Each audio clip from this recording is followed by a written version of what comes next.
teleconsulta do dia para falar de dores de costas.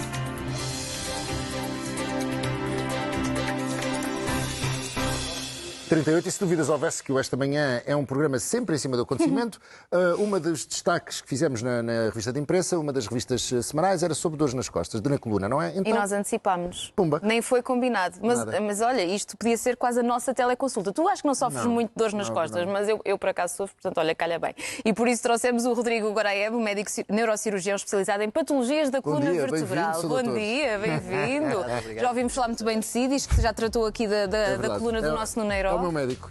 Não desfazendo todos os outros, é um dos meus médicos favoritos. Sim, senhor. As informações são sempre falsas e não deve se fiar por ela. Não sou nada. O que é mais comum? É dores na lombar e na cervical? O mais comum são dores na lombar e na cervical. Bom dia, Pedro, bem-vindo. São mais comuns e a lombar é mais comum entre as duas, sim. Ok. E porquê é que isso acontece? É sobretudo falta de postura, má postura? Na imensa maioria das vezes, se nós estamos a falar em dor, tem que dividi-la em dois grupos. Uma dor aguda, que é uma crise, e a pessoa tem um bloqueio e fica travada, e, perdão, usar o linguajar mais direcionado, fica bloqueada e não consegue fazer nada. Isso é uma crise, em geral, de lombar. A outra alternativa é uma dor crônica, que é dói de manhã, dói quando me mexo, dói ao final do dia, dói se durmo de barriga para baixo, e isso então tem a ver mais com artrose. Enquanto a primeira dor tem mais a ver ou com uma lesão muscular ou com uma pequena lesão do disco intervertebral, a segunda tem a ver com o desgaste e com o envelhecimento. Assim, a primeira acomete mais pessoas mais jovens e a segunda pessoas com um pouco mais de idade. O que é esse coisinho aí? É o que mesmo? Não, isso aqui é não sei se consigo tê-lo aqui a aparecer. Pode ser, Titório. Pode, espera aí, deixa lá ver. Vamos mostrar aqui o brinquedo. Exato. Isso é o quê? Isso é uma réplica do que é uma coluna, tamanho um pouco alargado, com um disco e duas vértebras. E para as pessoas entenderem em casa, a coluna tem dois ossos seguidos de uma almofada, que é o disco. E a almofada, quando nascemos, é novinha, é elástica, está cheia de líquido, é muito boa e funciona. Com o passar do tempo, ela vai estragando, e se nós deixamos que o peso seja carregado todo pela coluna e não pela barriga e pelo rabo, o disco vai gastando. Quando o disco gasta muito, ele põe para fora. Volte-me lá, só se faz favor um bocadinho. Agora vai lá, Titónio, outra vez, só porque vemos aqui um pormenor. Isso mesmo. E essa parte vermelha supostamente é o quê? A hérnia. Isso é a hérnia que sai e pega o nervo. E isso é que é uma crise. Isso é que provoca a dor. Isso é que provoca uma dor ciática. Não que provoca uma dor de bloqueio. Outra vez?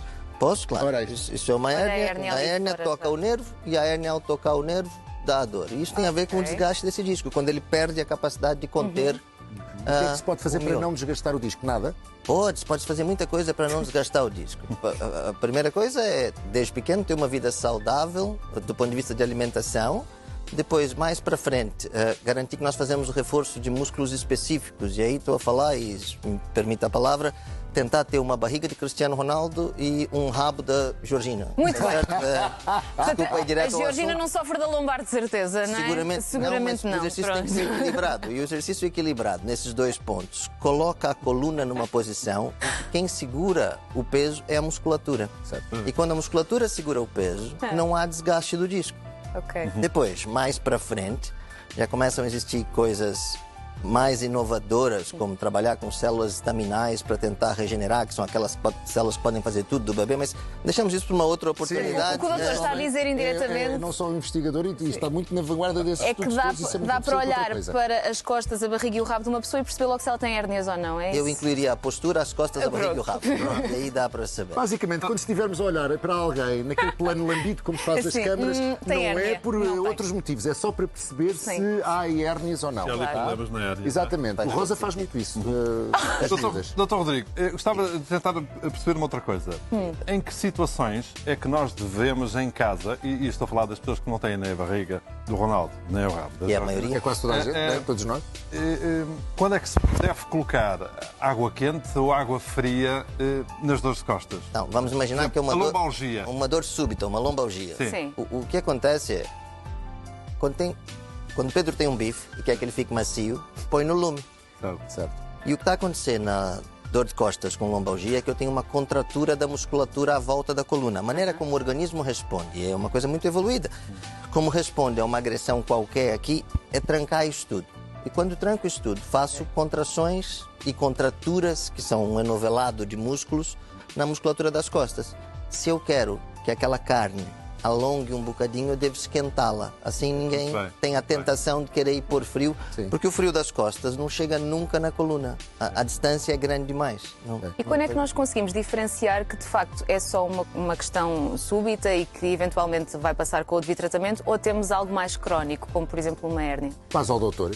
Não faça isso. Eu digo Não, aos mas há meus forma de doentes, distinguir a dor? eu sou o médico de quem vocês devem fugir, porque a cirurgia é o último do último recurso. Ela se aplica a 4% dos doentes. Imagina uma crise de dor das costas. 85% dos doentes, ou seja, 8 em cada 10, conseguem resolvê-la com um tratamento bastante simples, composto por repouso, anti-inflamatório, relaxante muscular e analgésico. E é isso que a pessoa deve fazer em casa quando tiver uma crise. O que acontece é que se eu tenho uma crise em janeiro, uma crise em fevereiro, uma crise em março, há de ter mais alguma coisa. E aí convém migrar para o patamar seguinte.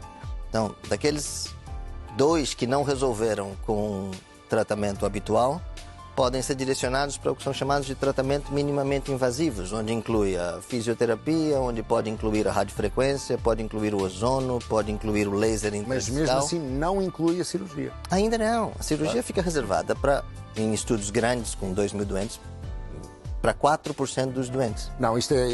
Porquê é que eu acentuei esta tónica? Porque há muitas pessoas que acabam por ter medo, têm problemas de costas, têm medo das cirurgias, até porque há aquele mito de a pessoa vai operar as costas e fica Vai ficar numa paraplégico, cadeira de não é? rodas, sim, Pronto. claro. Portanto, esse mito ainda existe, esse medo ainda existe, e é bom percebermos que há especialistas que afirmam que não é suposto operar na grande maioria, 96% 96%. dos casos não é para operar. Portanto, olha, vão lá. Do que é para ouvir isso. último levantamento que vamos. Mas vão ao seu médico de família, porque o médico de família é o primeiro lugar para tentar tratar uma crise de coluna. E é ele que deve tentar tratar. Há protocolos internacionais. Ninguém tem que inventar nada e eu não invento nada. Eu só sigo bons protocolos europeus e americanos. Está certo?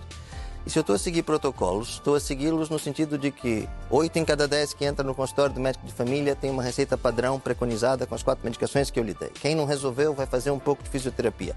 Só quem não resolveu disso é que vem a uma consulta minha. E ainda assim, a cirurgia não é o principal tratamento. Doutor, quem trabalha com pesos no dia a dia, Sim. Já falámos sobre isso ontem, Pedro. da sua profissão, Tem calma. de alguma forma deve ter um cuidado especial, deve ter algum tipo de exercício físico que possa fazer em casa para... Se estivermos a pensar de novo na lombar, Sim. quanto mais forte for o abdominal e mais forte forem os glúteos, mais carga aquela pessoa carrega. Sim.